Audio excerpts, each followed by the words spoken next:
There are still a lot of people who are either undecided or deeply confused about the treaty.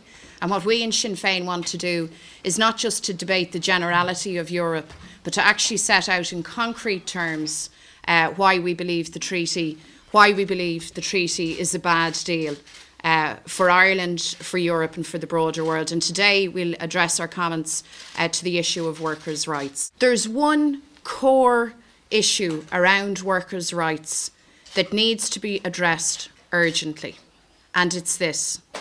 It is the extent to which worker has been pitted against worker in what's called in the terminology the race to the bottom. You all know that a number of new states, 12 in total, have joined the European Union. You know, I'm sure, that those economies are significantly weaker than the Irish economy, for instance. You may also know that the European institutions reckon that it will take approximately 20 years for the economies to come to any kind of equivalence with Ireland and other of the more advanced member states. And in fact, 20 years might be an optimistic assessment. And what's happened in this scenario, and there is ample evidence of it, not just in Ireland but across the Union, is that employers and corporations have chosen to avail of workers from the new member states at rates of pay and with social protections way below the norm in Ireland, and to exploit those workers. So in our estimation, two wrongs must be undone.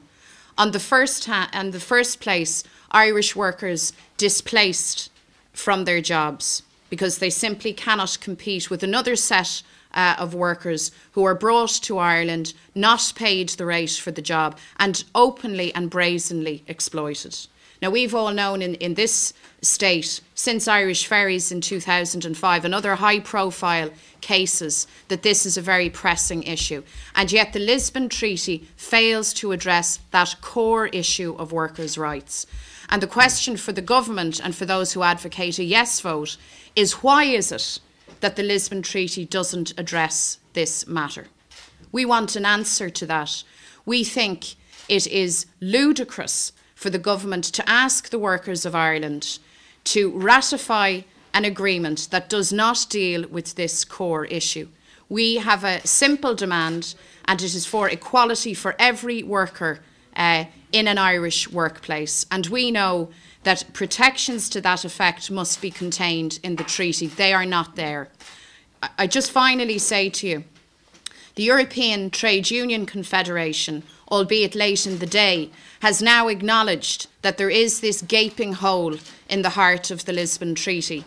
And they have made, late in the day, a call for what is they refer to as a social progress clause to be contained in the treaty. We support that call. We urge people to reject this treaty, and workers in particular not to allow this intolerable situation to continue into the future.